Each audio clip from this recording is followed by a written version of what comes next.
Once again, you're watching Fairfield Public Access Television, Channel 9. And once again, Connie Boyer and I are here to host our show, Opening Fairfield Doors. This week's show is also sponsored by appropriately Whitney Monument. Their 5 generations of serving the Fairfield community. Thank you, Kent and Rhonda and family, for doing that. That helps out with our budget a little. And Connie, we're here again with Verda Baird, and we're going to talk about the cemetery, and this is just so interesting. I can't wait to talk about it. We're here, well, first let's tell why we're here, and that's our mission statement. Okay. I think next time around I'm going to try to have this memorized. By opening the doors into the lives of people and places in the Fairfield community, we will strive to promote awareness, understanding, and appreciation for one another. And this is, we're opening the door to our past and our heritage right here in, we're at the cemetery, but this is more than just Evergreen Cemetery, more than I knew about, and we have the expert here to help us learn and share some really neat information. Oh, we're just gonna have fun today. Okay. Many people don't realize there are 2 separate cemeteries here. And this is the dividing line. You're a big 1.25 blocks from B Street, and we're on Stone Street. And I want you to realize that the Old Fairfield Cemetery is a tax-supported cemetery, and Evergreen is not. It's a non-profit organization, and they accept donations. They have their bylaws set up so that they can accept donations. I think now they've made it known in the paper just here in the last Recently. 2-3 weeks. Mm-hmm. Recently. And so it's something to think about. I think they're using it for more shrubbery maybe, and just general use. And as we walk around in the parts of the cemetery, maybe we'll see some things that need to be done or could be done, and what the money could be used for. Just, you'll see it visually. Do you know how much taxes, though, actually go to the old part of the cemetery? Not at all. Can't even tell you. Well, it's interesting that there are 2 parts. I don't think I knew that. If I did, I forgot. Yeah.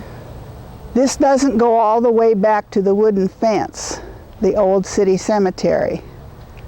Behind Old Fairfield Cemetery is first edition of Evergreen, and it is not too big of an area. There's no fence showing you here's the dividing line, just like there's no fence right here showing you the dividing line. Uh-huh. Now, you do have a map with you, and if we can show it for the camera,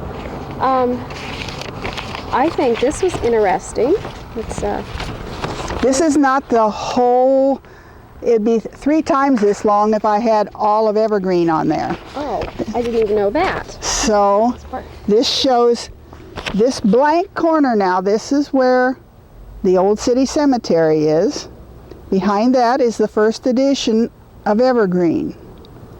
From here over to the edge is what's the original old plat. And if you can really, you don't realize just driving through in your car that there's 2 wagon wheels laid out up here in circles.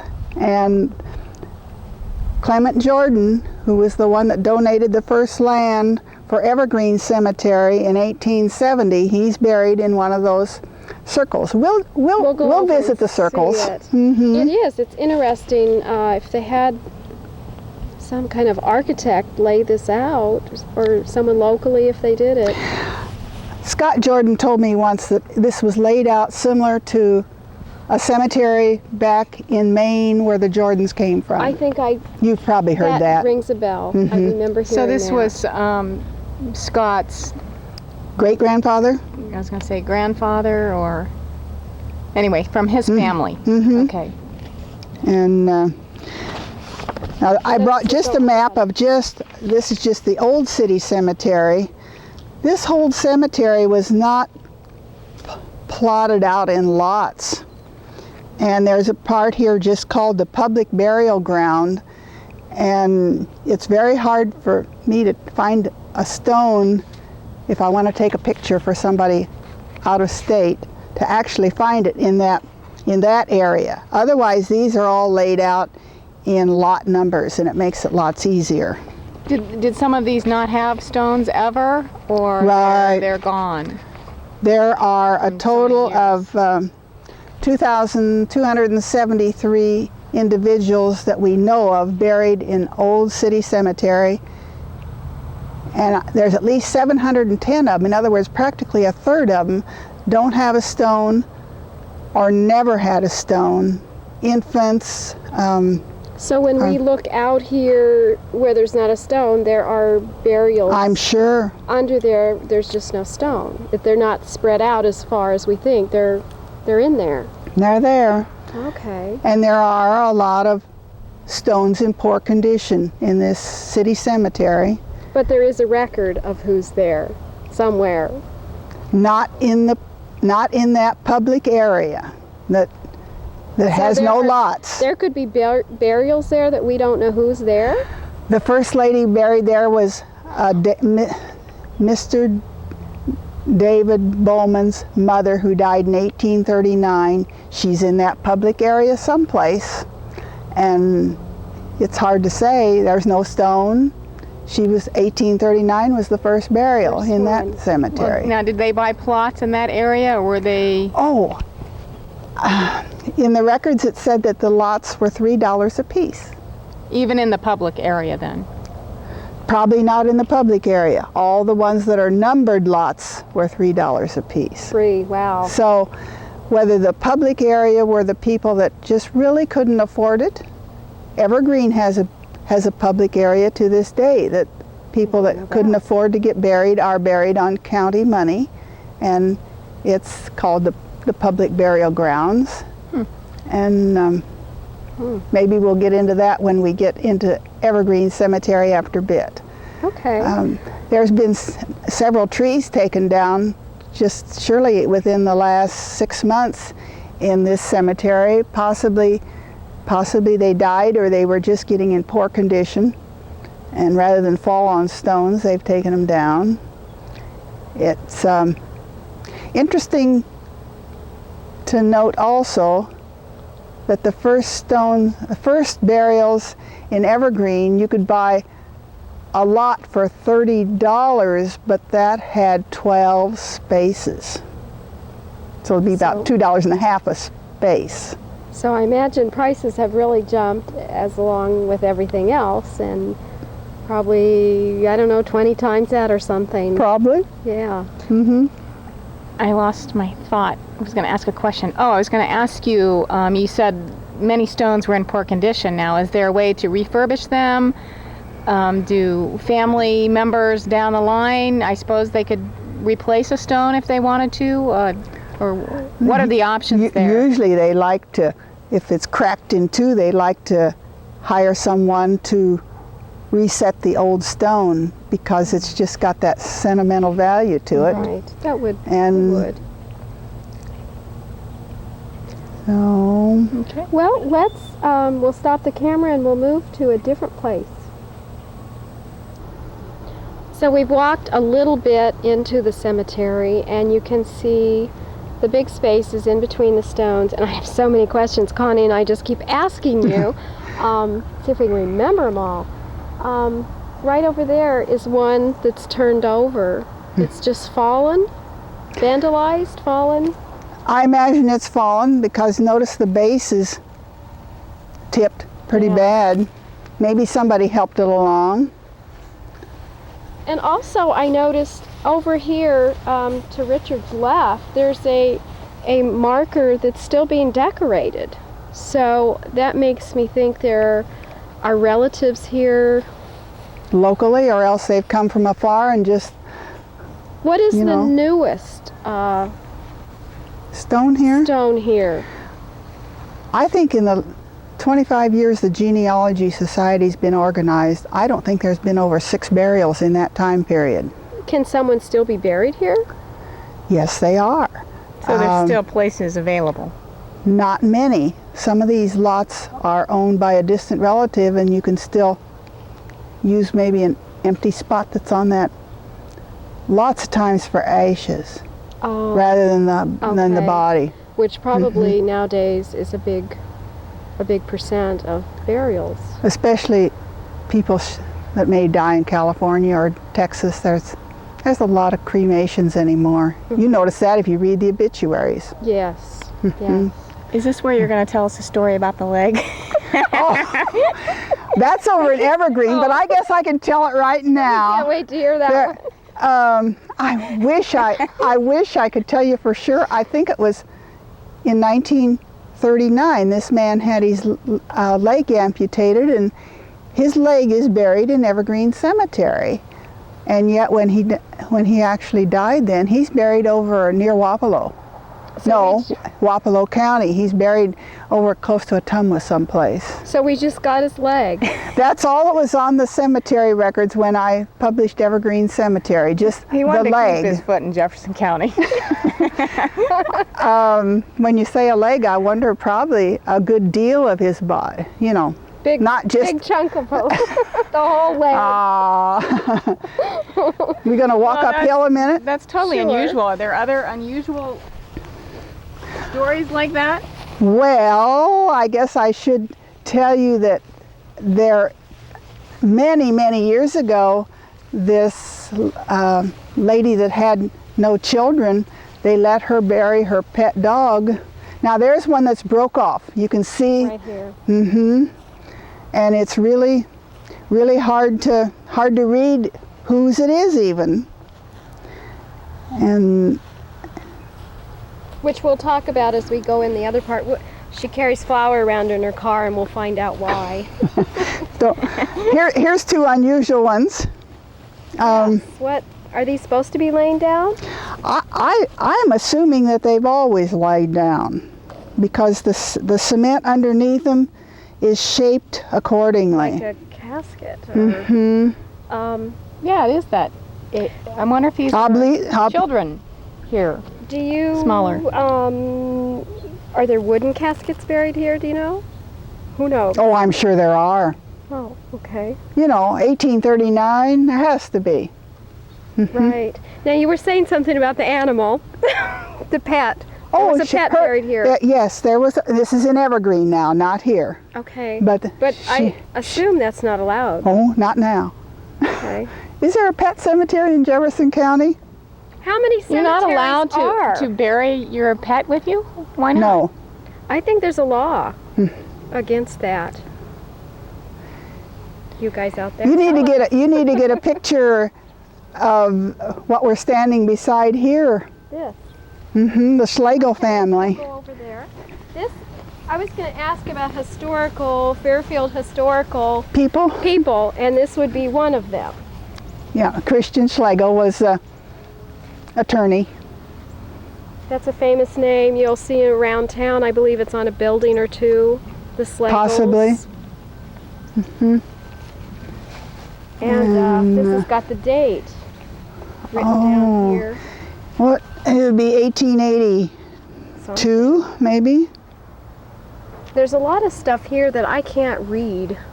I'm sure glad that the books that Mrs. Prell did were published probably about 1963 when she read this Old Fairfield Cemetery. This is about like a little courtyard for a family, I suppose. You reckon they mow that with a weed eater? Now, she didn't come out here and look at every stone. Yes. She did? So there's not records there probably is now, records as when people are buried that this is where they're at.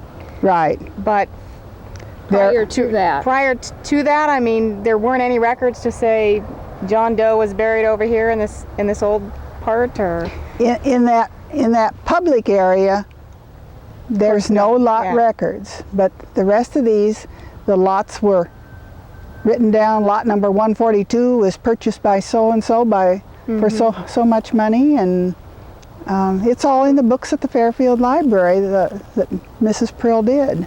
But she came out here and looked at every stone then? Yes. And recorded what it said? Mm-hmm. Oh What my. a wonderful thing to do for the community. But thank goodness it was done at least 30 years ago, but too bad it wasn't started 30 years before that. Absolutely. Right. I mean, I but- can't imagine that. What a project to undertake. But just standing here, just look at all the empty spots. Sorry. Just look at all the empty spots. There has to be burials. In between. Mm-hmm. Right. And I'm sure it's not now, wasted space. notice right over there, there's been a tree taken down, surely in the last 6 months. It looks so fresh. It does. Now, as far as maintenance, you were laughing about taking a weed eater in there, but you said that Ralph Hickenbottom mows. Yes, he mows both cemeteries. The city hires him to take care of this end of the cemetery. And it takes him a long... takes 4.5 days to mow and weed eat. And What you a just job. get done. You have to start over again, especially this spring early. Yeah. When the rain is coming, you definitely would. You would just. Now right start over behind you, again. here's 3 stones that are all flat. It's evident that there could be lots done for this cemetery. Yeah, this one's broken off. Mm-hmm. And yet the base is still fairly flat, and so it'd take a lot of epoxy glue. This is a brand of mending material they use to glue them back together. So when you go around and read some of these for your research, you get a lot of information. Children, we were looking over there, there was you said a month-old buried. Mm-hmm. And with a quite elaborate stone, I would say, for back then. It's just kind of, you stand out here in awe, I think. Oh, we're right up here. Something else to show. Yeah, something.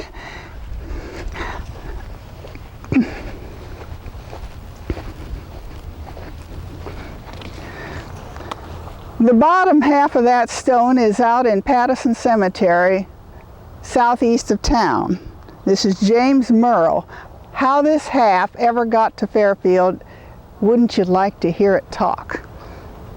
It just... Has this been here a long time that you know of? The first time I saw it, it was probably 4 years ago, and it was leaning up against the cedar tree way up in a different area. And I was dumbfounded when I was researching this.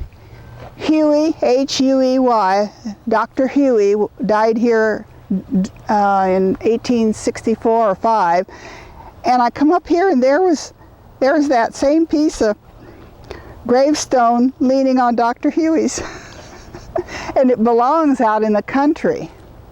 They're not related? There's no reason for it to be No, there? I can't imagine why it ever found its way to town. Because his wife's buried out there in Patterson Cemetery. And when Mary Prell read Patterson Cemetery, the whole thing was there. James Merrill was out Someone there. out there knows about this. Was it a Halloween prank? Well, Yeah. doubtful. I don't know. Just The other question I was going to ask is, how many cemeteries are there in Jefferson County? there's 78. 78. Mm-hmm. But Van Buren County, I think, has 105. So see, we aren't setting any records here. Something really unique, I think, is you told me after we did our first show, you said you were looking something up and you found that Connie and I both have relatives almost side by side Out at Patterson. at Patterson. Mm-hmm. Isn't that eerie? And they were both here. They were both here very early, between 1840 and 1845, and yeah, there's your roots, girls, right out there. Yeah. And that cemetery was in poor shape, and it was cleaned up in 1987, after somebody wrote a letter to the editor, and the trustees for that township got busy, and it's cleaned up and mowed, and all the brush is cleared out. And Now, I know there was one, I believe, Eagle Scout that took on a project to clean a cemetery It was cleaned up first in 1976 for the bicentennial. This is our only Revolutionary War soldier buried in Jefferson County, and it's on the Stockport Road, paved road going to Stockport, southeast of town.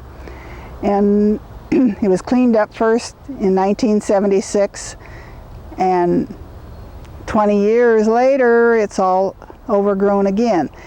It's not as big as this area, the Slagle area here. Oh, there's not, the whole thing isn't that There's big. only one gravestone, but yet in some of the books at the library I found that there were supposedly 14 other pioneers that are buried there with him. His name was Jacob Wiley, and the Eagle Scout and his helpers cleaned it up and put up a new fence around it. I guess I was discouraged 2 years ago. I thought I'd go take a picture, and this was like a year after he'd cleaned it up, but there was no gate to get in it, and there was brush growed a little, starting again in front of the stone, and I couldn't take a picture of the stone. I couldn't climb over the fence to cut down the brush. I imagine to keep vandals out. Cattle out, or Right. no. But it doesn't take long for things to get out of hand, and Right. so it's nice that we have this taken care of. Are we about ready to head now over to Evergreen? Yeah, I think we will. We'll take another break. We've now come down Stone Street. We turned in where it says Old Platte, which is just directly across from where the Kiwanis lunch wagon sits all the time, and it's called Jordan's Circle.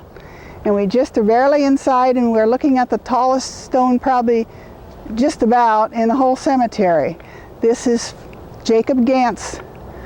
He was born in 1835 and he served in the Civil War, and he did have a Civil War diary.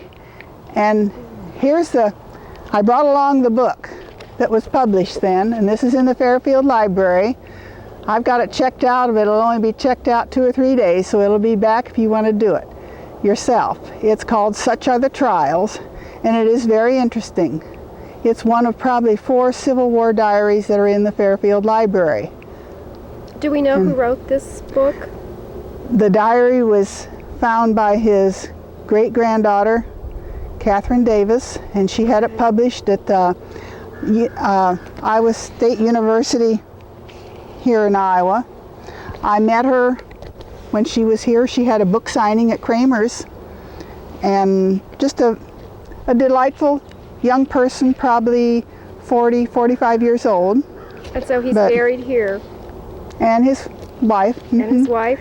Now And also on here, I noticed this, it says born July 28, 1878, died 1879. So see, he had a child, Albert, that died a little over a year old, and there's the little girl. Then she was like a little over 2 years old, about 3 years old, and it's unbelievable what this monument might have cost. Well, that's just what I was thinking. Would he have been he must have been a wealthy man to be able to put up something like this. I mean, he came back from the Civil War with an injury, and he then ran the Gantz house, which was a hotel.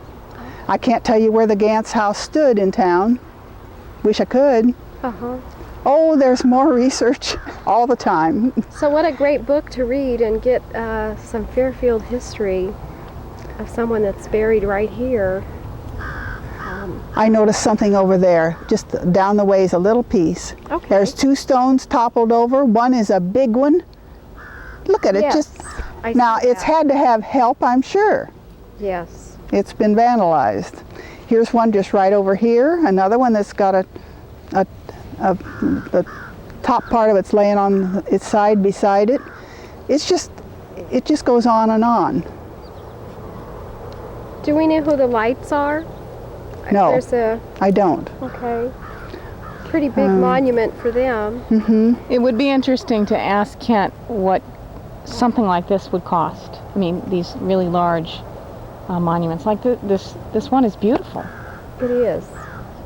All the different materials, different things used. Looks like we were talking about some of them look like they had white splotches on them if they've been painted, vandalized. I see something right now that I did want to bring to your attention. I was out here this morning. We're gonna walk over here towards our camera, and we're gonna have him turn around, and don't back into something and fall over. We're gonna head for these two white bronze markers right over here. Bronze. Oh. They really aren't bronze. Okay. They call them white bronze, but they actually are zinc. And this is Phineas Fawcett, and they're, you know. How old are these? Well, he died in 1890. These type of stones, there was a foundry in Des Moines, and there was one in Chicago. The one in Des Moines operated from 1880 through 1916. Are these And the only ones in this cemetery or Fairfield? there's, I think, a total of 8 between Old Fairfield and Evergreen. We'll take you right over here as we head back to the car, and I'll show you one that isn't too far away over here. It's just a little different, but look how clear they are. New. It'd be interesting to know how much they cost. Okay, this one says the Western White Bronze Company in Des Moines, and they must have. There are a total then of 18 in the whole county. Between Therese Comiskey, out at the Jefferson County Park. between her and Berdina Metz and her husband Lloyd, who's deceased, they kind of canvassed the whole county, and it's been done statewide now. Let's go over And here. I wonder why there weren't more of them. That's made me wonder if they were terrible expensive or why. Yeah. So they don't make this kind of. 1916 was just, the end of it. And I'll show you another one if we'll follow on over. While we're walking over here, we'll have Richard look at this big rock. Okay. Is this actually a stone monument? It was put here as a memorial to Dr. C.S. Clark and family. He was the one that owned the corner where Brown Drugstore. Another well-known Fairfield name, Clark. Because his son then was J. Fred Clark. Now here's another bronze one right close by here. And Making our cameraman This- jump around, but there's so many things here. but this is a father on this side and a daughter on this side. And right at this moment, I can't tell you where his wife is buried, and the married daughter where her husband would be, because she's married, she's got a different name. And what an interesting story behind that. You can only imagine. It's actually And- quite lovely. And this boulder then was moved here in 1907, and I made a memo here of what it said in the paper. It was February 21st, 1907. A 20-ton granite boulder was moved from the country to Evergreen Cemetery as a monument to C.S. Clark family. It was hauled with traction engines. And this was in the Brighton Enterprise. It wasn't in the Fairfield paper. Dr. Clark lived from 1814 to 1882, and so see, it was brought in after that. But I don't think I'd ever seen that here before and noticed it. lots Are there of any other other little goodies. unusual? I see something over here. It's got black. I don't know if that's standing up here behind the tree. Just you It's see, an you see. unusual. Notice the crossover though over there. Right. I guess the unusual stone I wanted to show you over here I guess it's beyond that cross a little bit. I guess nobody's going to want to drive in where we're parked. If not, they're stuck now. Right, we'll show them what we have back here. Well, there, I'll show you tell you what I'm going to show you next. There was. Following us? I think the cameraman's coming behind, trying to watch his camera and not trip over a tombstone. Well, it's kind of dry and crunchy. Am I getting too far away from you girls for you to hear my microphone? Stay closer so that we can pick our sound up. What are these? Okay. These are what you want to show us, right? No, this one right ahead here. This is a 27-year-old man that was born in Baton Rouge, Louisiana. And 9 months after he was born, his parents both died of yellow fever. He was born in 1854.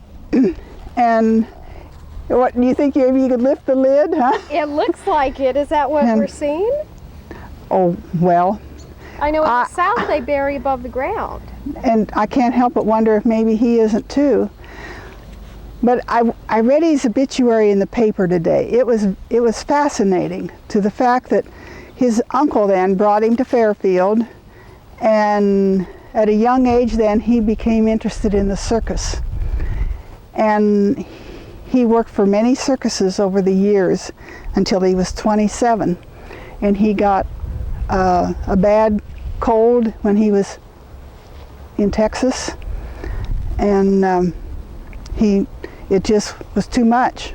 He died, but he had served among the circuses. It named them all. He did work for Barnum before it was Barnum and Bailey, and he never married. He must have been a very, very liked young man here in Fairfield because he visited here often.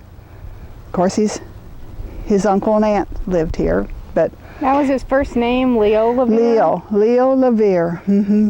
Well, is that one name or two? I take it to be two separate names. See, there's a little bit more room between the O, Leo, and then the...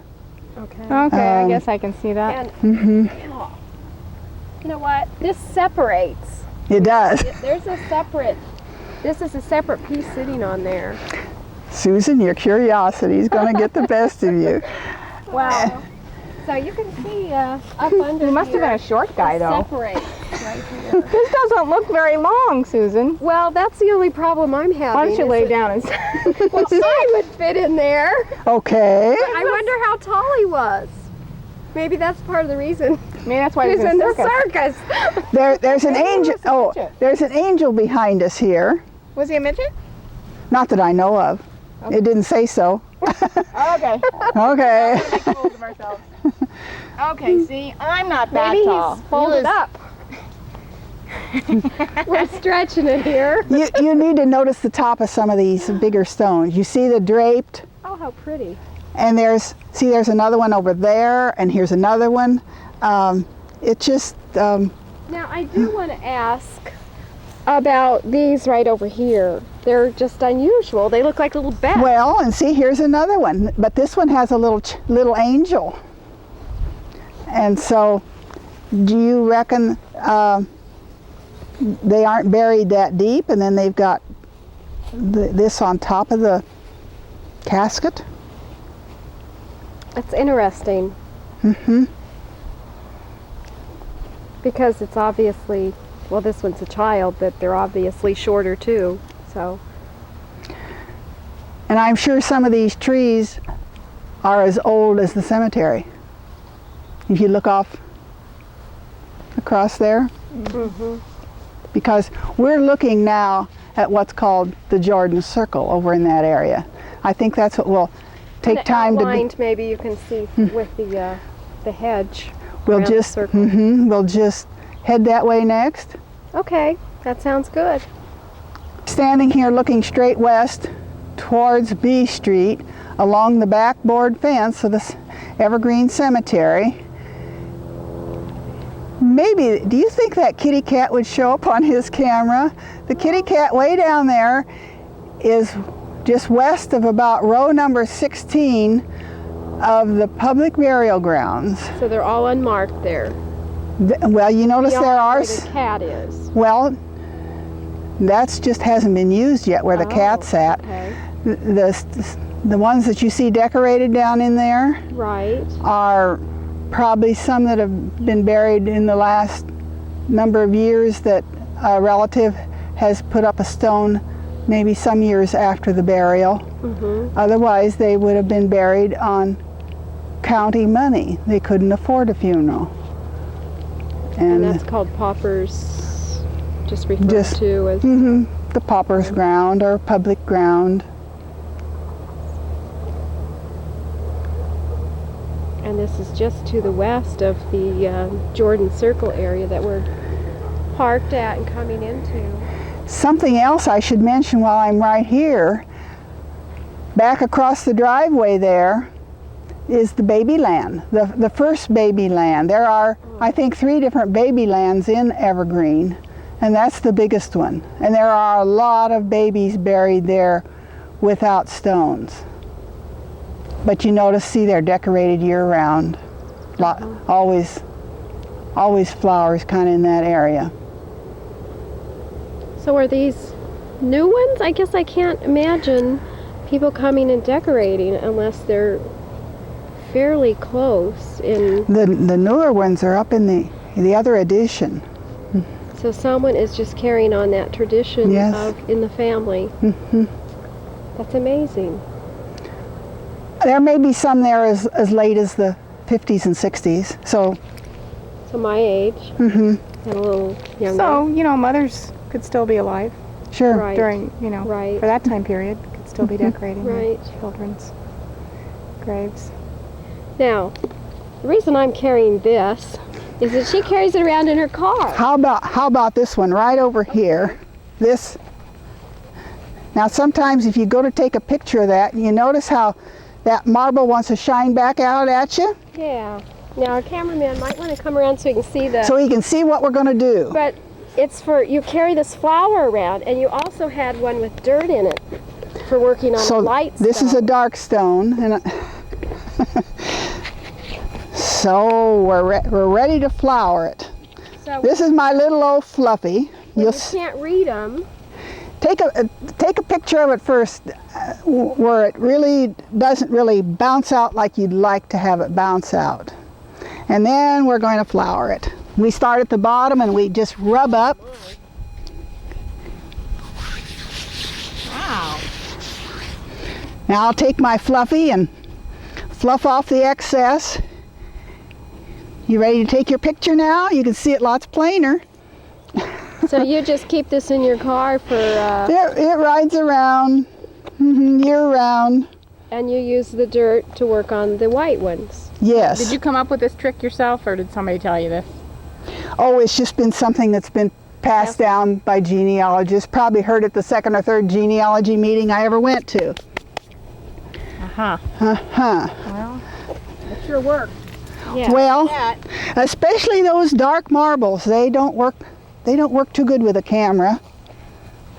And you actually take photos and record what you're seeing for the people Send them away. and send them away. The one I did this morning was going to go to Washington State. Now here, where's the stone? It's gone. You know, who's there?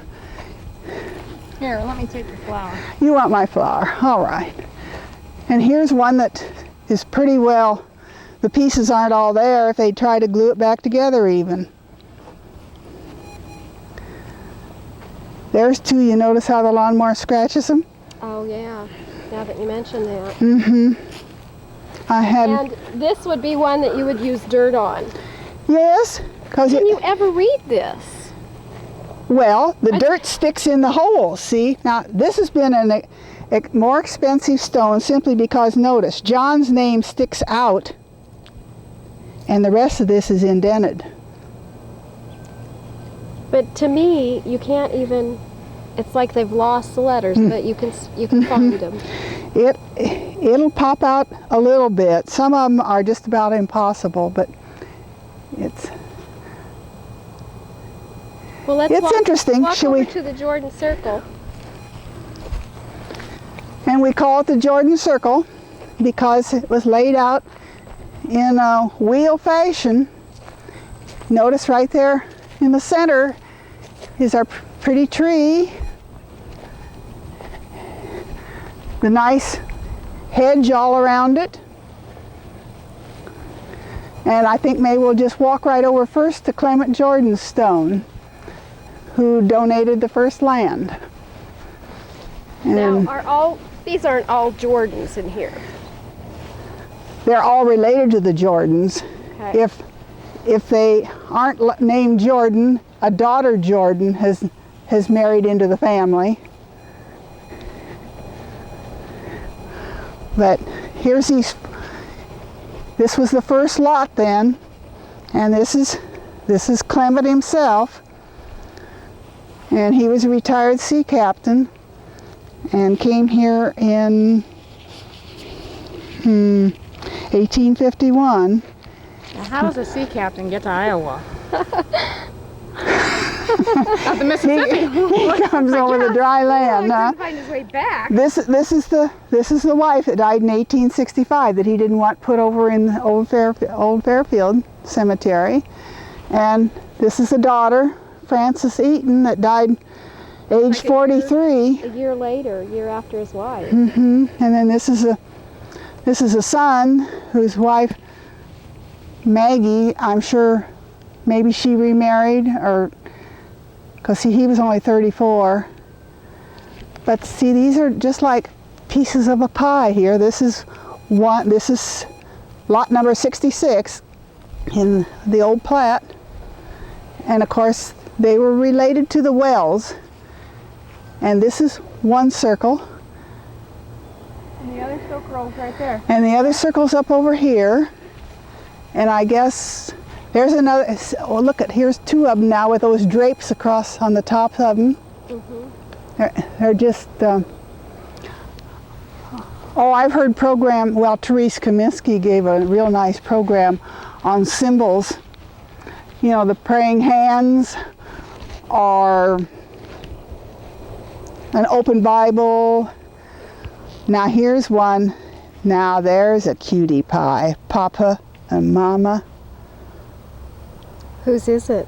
Well, I suppose who's on the other side here. The name is Farley. So I imagine you have a lot of fun when you come out here and learn some of these things. You have a lot of fun when you can't find the stone and somebody wants a picture of it, believe me. I thought maybe we walk over here, we could find James Wilson, our first senator. Okay. Hopefully.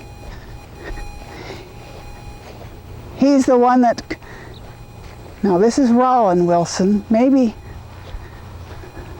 that tall one. It was on the south side of this circle. See, here's another circle, and with a tree in the center. Who's this one over here?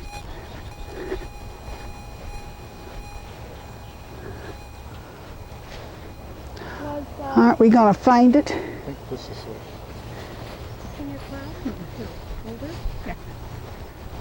Now notice how that just don't show up very good. What my flower wouldn't do for that, huh? Yeah, I put it down. That's all right. It's beautiful though. Let's mention. I brought a thing here that told about this. They don't do pieces this big nowadays, do they? No. They're a lot smaller.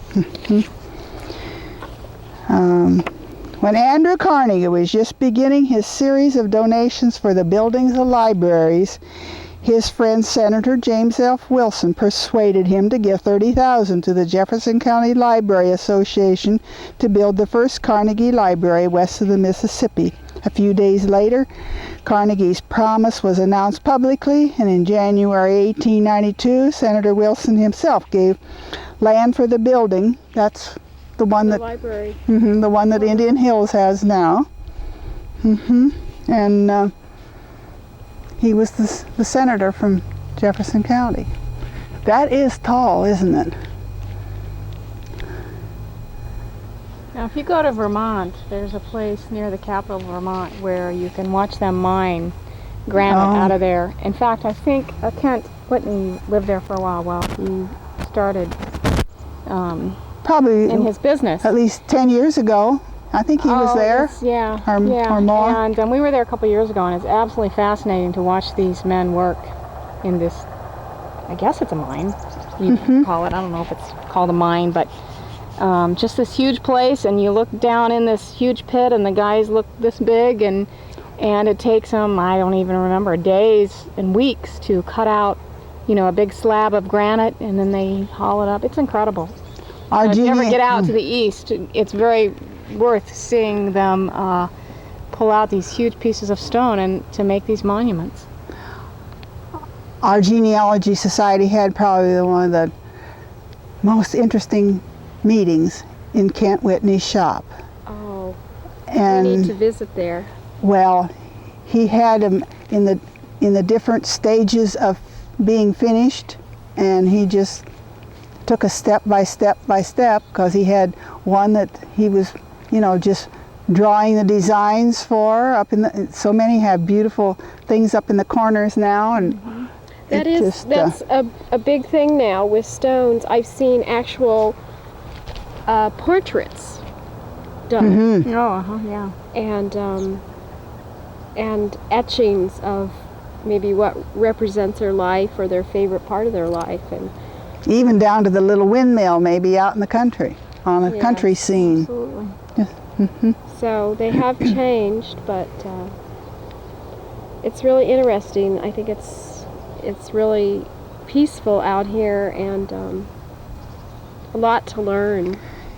It took 3 years with volunteers to walk the cemetery and record the dates on the stones, because all we had to work with was, like I said a bit ago, we had the date someone was buried in the cemetery.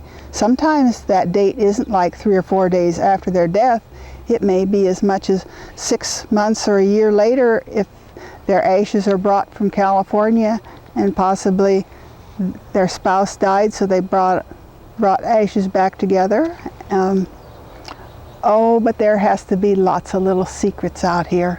I'm sure, and when you think that you're looking at what represents someone's whole life, I mean, what you want to select or choose, I mean, if you think about what you would want to have, I don't know. It's just interesting to me. Well, this has been really fun, Verda, to do this and learn about interesting little tidbits like the guy and his leg. That one I can't quite get over. I guess as we head out the driveway in the car, probably most everybody realizes maybe this was a little holding vault, this little building you see. If it was bad weather, they often put the casket in the holding vault until they could get it buried. And it's now just used for storage. Ralph said they, don't use it anymore. When did they stop doing that? Can't tell you. Okay. Also, another little piece of information, on the newer section, there was an old section where the mausoleum was. Oh, yes, that's now considered the 6th edition. There's a corner of that is set aside more for some babies. I think it's in that 6th edition. Now, I remember when the mausoleum existed, and I think it was probably during Parsons' days, it got tremendously vandalized. And as I admitted to Connie, Verda, a friend and I, we were going to climb in, and one of us did climb in, and then we got in, and we were so scared we couldn't wait to get out, help the other one out. But there were like beer cans and things in there, and trash, and most of those bodies were reinterred in Evergreen in a new lot, and some of them are in area cemeteries, and then there was, I think, 34 of them that none of the relatives claimed, or they couldn't find relatives, and they're all buried in one long row over here in, I can't tell you which edition. You know, this cemetery goes humpy, humpy, humpy, and I kind of lose track of which edition they're in, but it was a mass burial of all these last 34. And it hasn't been too terribly long since that was taken down and the area made... Was it maybe 72? Oh. Has it been later than that? I think it might be later than that. Okay. But see, I didn't bring that flies. statistic, did I? Time flies. Now, if somebody wants to find a particular person, then they go to the library. And the book tells you what, there's an alphabetical index, and the book tells you exactly what lot number they're buried on, in which section. See, there's original plat where we're standing, and then there's first edition, second, third, fourth, fifth, and hardly any burials then in the sixth edition. And there is no map in the library that's clear enough to really indicate where the lot numbers are.